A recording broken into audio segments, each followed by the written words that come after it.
آپ کو خوش آمدید۔ قرار ڈرامے کی اگلی قسط آخری ہے اور آج اس کی سیکنڈ لاسٹ ایپیسوڈ میں آپ نے دیکھا کہ مایا تو بچے سے جان چھڑانے کے بعد سیدھی سلمان کے گھر ہی چلی جاتی ہے۔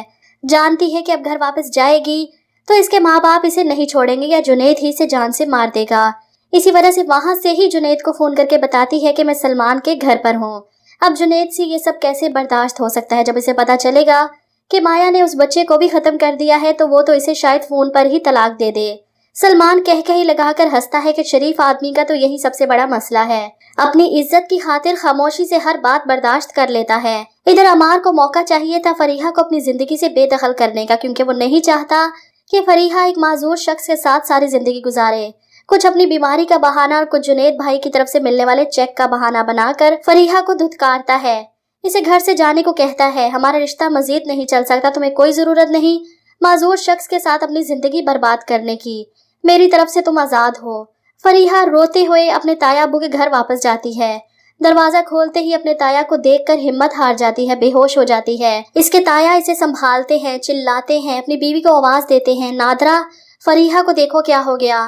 فریحہ کی حالت دیکھ کر اپنی بیوی پر چلاتے ہیں، یہ سب کچھ تمہاری وجہ سے ہوا، نہ تم اپنی بیٹی کے عیبوں پر پردہ ڈالتی اور نہ ہی فریحہ کے ساتھ آج یہ سب کچھ ہوتا۔ تم نے تو کہا تھا کہ عمار نے سب کچھ بھلا کر فریحہ کو قبول کر لیا، لیکن فریحہ کی حالت تو کچھ اور ہی بتا رہی ہے۔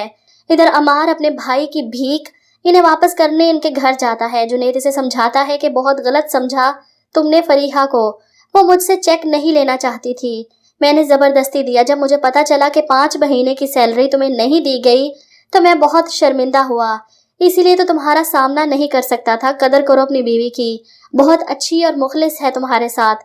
عمار غصے سے کہتا ہے میں یہاں آپ کے لیکچر سننے نہیں آیا، فریحہ کی تعریفیں بہت سن لی میں نے، اور ویسے بھی اب ہمارا تعلق ختم ہو چکا ہے۔ عمار چاہے تعلق ختم کر لے لیکن تعلق تو اب جڑا ہے، مجھے لگتا ہے کہ فریحہ امید سے ہوگی، اور ویسے بھی پورے ڈرامے میں اسے صرف قربانیاں دیتے اور رولتے دکھایا گیا ہے، اینڈ تو اچھا ہونا چاہیے۔ ادھر جنید عمار سے معافی مانگے گا، تم نے سچ کہا تھا کہ مایا کے اس گھر میں آنے کے بعد سب کچھ ختم ہو گیا۔ اس رات بھی فریحہ سے کوئی ملنے نہیں آیا تھا، بلکہ مایا سے اس کا سابقہ شوہر سلمان ملنے آیا تھا، بلکہ اس وقت بھی اسی کے گھر میں ہے۔ میں اسے طلاق دے چکا ہوں۔ عمار کے ذہن سے بدگمانیاں نکلیں گی، جنید اس کا پراپر علاج کروائے گا۔ ویسے بھی عمار کا ایکسیڈنٹ ہونے کے بعد یہ بات سمجھ نہیں آ رہی کہ اس کی ٹانگیں معذور کیسے ہوئیں، وہ کون سا کسی ٹرک کے نیچے آ گیا تھا، اپنی گاڑی میں ہی بیٹھا تھا۔ اب مایا کا انجام دیکھنے کا وقت آ گیا ہے۔ سب سے بڑھ کر جنید کے نکاح میں ہونے کے باوجود بھی سلمان کے گھر پر رہ رہی تھی، اس کے ساتھ نہ کوئی عدت پوری کی اور نہ ہی کچھ اور۔ مایا نہ یہاں کی رہے گی نہ وہاں کی، کیونکہ اگلی قسط آخری ہے، تو اسی وجہ سے سلمان کی حقیقت بھی کھلے گی کہ اس کی پہلی بیوی زیب النساء زندہ ہے اور وہ سلمان کی شادی مایا سے دوبارہ